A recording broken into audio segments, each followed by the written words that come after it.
Hello students, नमस्कार। कैसे हैं आप सभी? आशा है आप सभी अच्छे होंगे।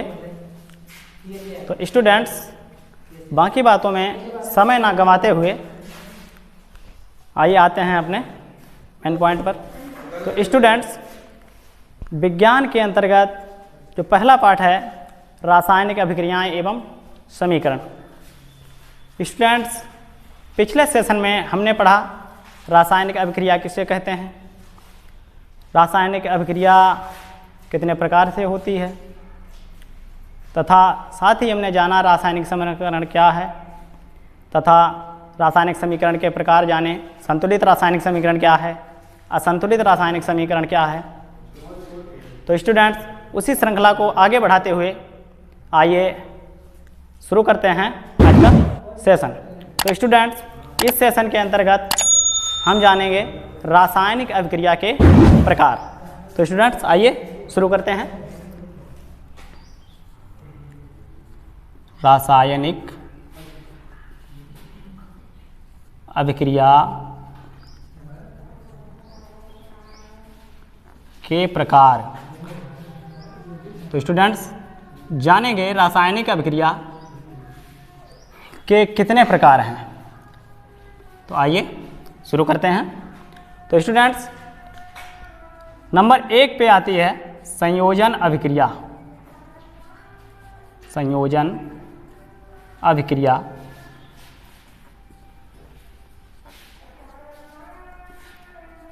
स्टूडेंट्स, नंबर 2 पर बात करेंगे हम वियोजन अभिक्रिया। वियोजन अभिक्रिया। वियोजन अभिक्रिया। तो स्टूडेंट्स, तीसरी अभिक्रिया होती है विस्थापन अभिक्रिया, या इसी को हम प्रतिस्थापन अभिक्रिया भी कहते हैं। विस्थापन अभिक्रिया। स्टूडेंट्स, नंबर 4 पे आती है द्विविस्थापन क्रिया। द्विविस्थापन अभिक्रिया।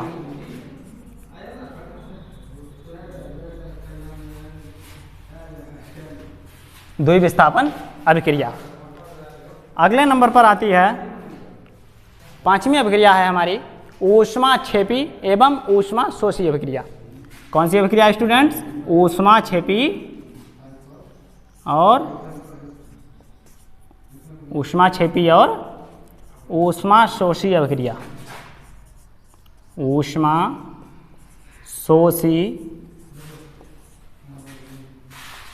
अभिक्रिया। ऊष्माशोषी अभिक्रिया। तो स्टूडेंट्स, जानते हैं अगली अभिक्रिया के बारे में। अगली अभिक्रिया है हमारी रेडॉक्स। रेडॉक्स अभिक्रिया।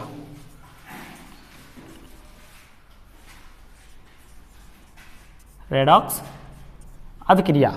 तो स्टूडेंट्स, देखिए रासायनिक अभिक्रिया जो है वह मुख्य रूप से कितने प्रकार की हुई? 6 प्रकार की हुई। नंबर 1 संयोजन अभिक्रिया, नंबर 2 वियोजन अभिक्रिया, नंबर 3 विस्थापन अभिक्रिया, नंबर 4 द्विविस्थापन अभिक्रिया, नंबर 5 ऊष्माक्षेपी और ऊष्माशोषी अभिक्रिया, नंबर 6 रेडॉक्स अभिक्रिया। तो स्टूडेंट्स, रेडॉक्स अभिक्रिया के अंतर्गत ऑक्सीकरण और उपचयन दोनों अभिक्रियाएं भी जो हैं इसी में शामिल कर दी जाती हैं।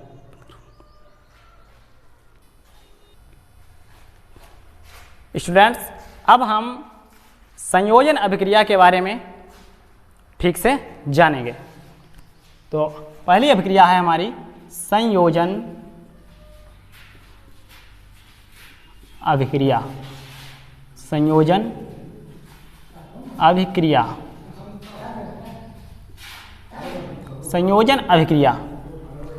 स्टूडेंट्स, ये जो संयोजन अभिक्रिया है इसके कुछ अन्य नाम भी हैं, तो देख लेते हैं अन्य नाम क्या हैं। अन्य नाम, तो संयोजन अभिक्रिया को ही संकलन अभिक्रिया भी कहते हैं। संकलन अभिक्रिया, संकलन अभिक्रिया या योगात्मक अभिक्रिया।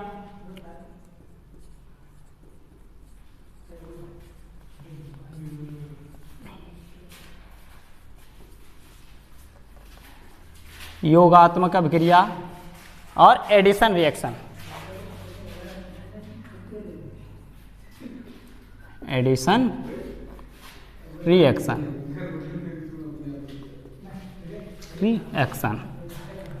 तो स्टूडेंट्स ये रहे संयोजन अभिक्रिया के कुछ अन्य नाम, संकलन अभिक्रिया, योगात्मक अभिक्रिया और एडिशन रिएक्शन। तो स्टूडेंट्स अब हम जानते हैं कि संयोजन अभिक्रिया होती क्या है। तो स्टूडेंट्स जब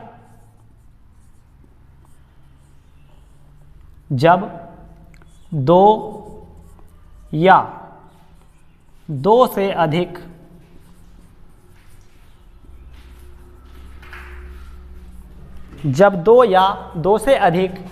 अणु आपस में मिलकर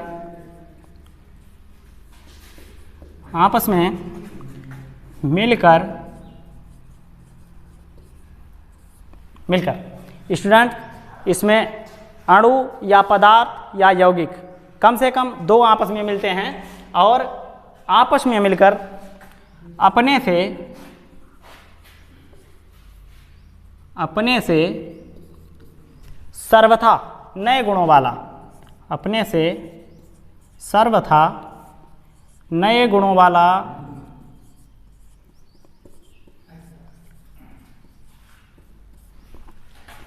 पदार्थ या यौगिक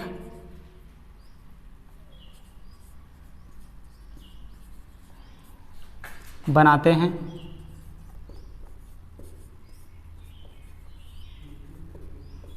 तो इस प्रकार की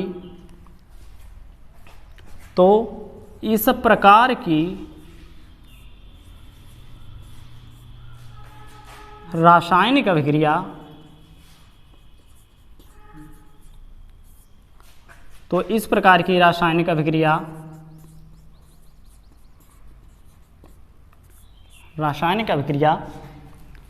संयोजन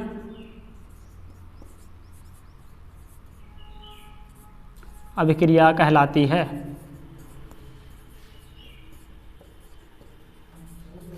संयोजन अभिक्रिया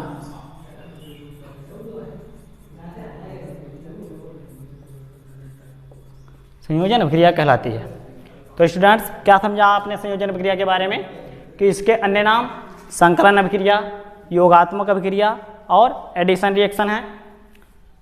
तथा परिभाषा क्या होती है इसकी, जब दो या दो से अधिक, ध्यान रखें हमेशा कम से कम दो या उससे भी अधिक पदार्थ या अणु आपस में मिलकर के अपने से सर्वथा नए गुणों वाला कोई यौगिक या पदार्थ तैयार करते हैं, तो इस प्रकार की जो रासायनिक अभिक्रिया है वो संयोजन अभिक्रिया कहलाती है। क्योंकि स्टूडेंट्स संयोजन का अर्थ ही होता है जुड़ना। तो स्टूडेंट्स जब कोई चीज़ आपस में जुड़ देगी तब वो कोई नई चीज़ बनाएगी और ये नई चीज़ जो बनेगी उसके जो गुण हैं वो पहले वाले दो आपस में जो अणु मिले हैं उनकी अपेक्षा अलग होंगे। तो स्टूडेंट्स जानते हैं इसके कुछ उदाहरण, आइए शुरू करते हैं।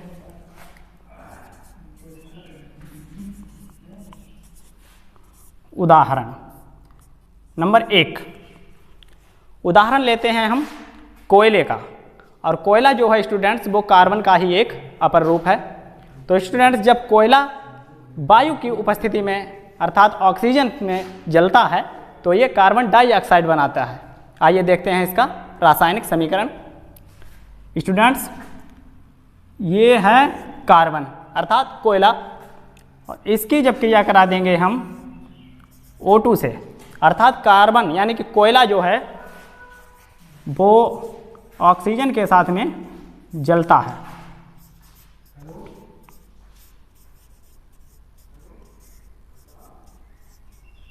जब स्टूडेंट्स कोयला जलता है तब ये बनाता है CO2 CO2 यानी कि कार्बन डाइऑक्साइड,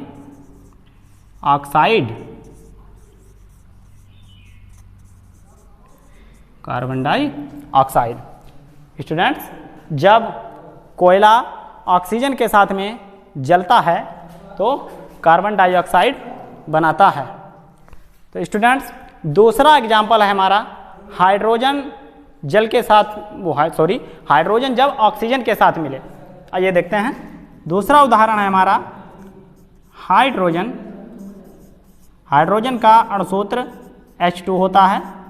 तो हाइड्रोजन ये जब क्रिया करता है ऑक्सीजन के साथ, स्टूडेंट्स कौन क्रिया करता है ऑक्सीजन के साथ? हाइड्रोजन क्रिया करता है जब ऑक्सीजन के साथ, तब ये बनाता है H2O अर्थात जल बनाता है। तो स्टूडेंट्स देख सकते हैं आप, हाइड्रोजन जब मिलती है ऑक्सीजन के साथ तो जल बनता है। लेकिन स्टूडेंट्स, आपने पिछले सेशन में पढ़ा है कि जब दोनों तरफ के परमाणु बराबर हों तभी जाकर के संतुलित समीकरण बनता है।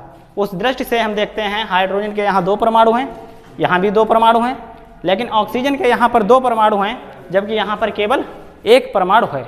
तो स्टूडेंट्स, इसको हमें पहले संतुलित करना है। तो संतुलित कैसे करेंगे? ऑक्सीजन यहाँ 2 है, यहाँ 1 है। तो सबसे पहले हम ऑक्सीजन में परमाणुओं की संख्या बराबर करते हैं। स्टूडेंट्स, अगर हमें ऑक्सीजन में परमाणुओं की संख्या यहाँ पर 2 करनी है तो हम यहाँ 2 लिखेंगे। अब ऑक्सीजन हमारी कितनी हो गई? 2। हाइड्रोजन कितनी हो गई? 2 दूनी 4। तो हाइड्रोजन को 4 करने के लिए अब हम यहाँ पर 2 लगाते हैं। स्टूडेंट्स, अब ये हमारे हाइड्रोजन की क्रिया जब ऑक्सीजन से हुई तो इसने क्या बनाया? जल बनाया। अब स्टूडेंट्स, अगला हमारा उदाहरण है हाइड्रोजन जब क्रिया करती है क्लोरीन के साथ, वो भी किसके साथ? प्रकाश की ऊर्जा के साथ, अर्थात सूर्य के प्रकाश की उपस्थिति में। तो 3 नंबर है, हाइड्रोजन क्रिया करती है क्लोरीन के साथ, क्लोरीन के साथ, और यहाँ पर क्या उपस्थित होता है? Sunlight, sunlight, sunlight.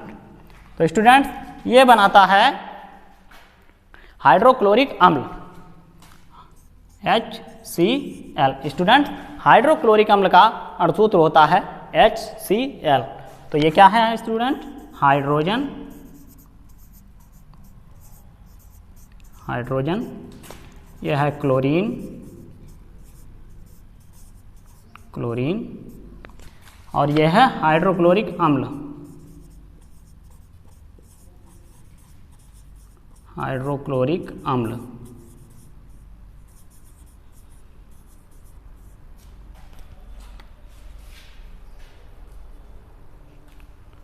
हाइड्रोक्लोरिक अम्ल। तो स्टूडेंट्स, यहाँ पर हाइड्रोजन के 2 परमाणु हैं, क्लोरीन के भी 2 परमाणु हैं, लेकिन यहाँ पर हाइड्रोक्लोरिक अम्ल जो हैं H और Cl दोनों का एक ही परमाणु है। इसे अगर हमें बराबर करना है तो यहाँ हम 2 लगाएंगे। तो स्टूडेंट्स, एक बार फिर से देखते हैं, संयोजन अभिक्रिया क्या है? इसके अन्य नाम हैं संकलन अभिक्रिया, योगात्मक अभिक्रिया या एडिशन रिएक्शंस। परिभाषा क्या है? जब 2 या 2 से अधिक अणु आपस में मिलकर के अपने से सर्वथा नए गुणों वाला कुछ मिश्रण होगा एकल पदार्थ या यौगिक बनाते हैं, तो इस प्रकार की जो रासायनिक अभिक्रिया है उसे हम संयोजन अभिक्रिया कहते हैं। अब आते हैं उदाहरण की तरफ। तो पहला उदाहरण है हमारा कि अगर कोयला ऑक्सीजन के साथ जलता है तो कार्बन डाइऑक्साइड बनाता है। स्टूडेंट, यहाँ पर आप देखें कार्बन और ऑक्सीजन यहाँ पर अभिकारक के रूप में है और जो कार्बन डाइऑक्साइड बनती है ये उत्पाद बनी है। तो स्टूडेंट, हमारी परिभाषा क्या है कि जब 2 या 2 से अधिक अणु, तो ये 2 अलग अलग प्रकार के अणु हो गए, और जब आपस में मिलते हैं तो एकल पदार्थ बनाते हैं। कैसा पदार्थ बनाते हैं? एकल पदार्थ बनाते हैं, मतलब कि केवल एक पदार्थ बनाते हैं, और जो कि बन रहा है हमारा कार्बन डाइऑक्साइड। यहाँ पर आप देख सकते हैं केवल एक पदार्थ बना है, इसीलिए इस प्रकार की जो रासायनिक अभिक्रिया है वो संयोजन अभिक्रिया कहलाती है। उसी तरह से दूसरा एग्जाम्पल है हमारा, हाइड्रोजन की क्रिया हो जाए जब ऑक्सीजन के साथ तो जल बनता है। यहाँ पर भी हाइड्रोजन और ऑक्सीजन अलग अलग अणु हैं और क्रिया होने के पश्चात जल बनता है जो कि एकल पदार्थ है। तीसरी रिएक्शन देखते हैं, हाइड्रोजन जब क्रिया करती है क्लोरीन के साथ, किसकी उपस्थिति में? सनलाइट यानी कि सूरज के प्रकाश की उपस्थिति में क्रिया करती है तो हाइड्रोक्लोरिक अम्ल बनाती है। तो स्टूडेंट्स, इन तीनों में एकल पदार्थ का निर्माण हो रहा है। आशा है आप लोग संयोजन अभिक्रिया के बारे में जान चुके होंगे, समझ चुके होंगे। स्टूडेंट्स, अब आप इसका स्क्रीनशॉट ले सकते हैं। आप लोगों ने इसका स्क्रीनशॉट, तो स्टूडेंट्स आप जो भी क्लास में पढ़ें उसके नोट्स ज़रूर प्रिपेयर करें, क्योंकि ये आपकी तैयारी के लिए बहुत ही इम्पोर्टेंट है। यदि आप नोट्स नहीं बनाते हैं तो आप इनको बहुत अच्छी तरह से तैयार नहीं कर सकते। इसीलिए आप इनके जो नोट्स हैं वो ज़रूर बनाएं, साथ ही प्रत्येक वीडियो को देखें और आपको कैसा लगा इसके बारे में मुझे कमेंट में अपनी राय ज़रूर भेजें। धन्यवाद।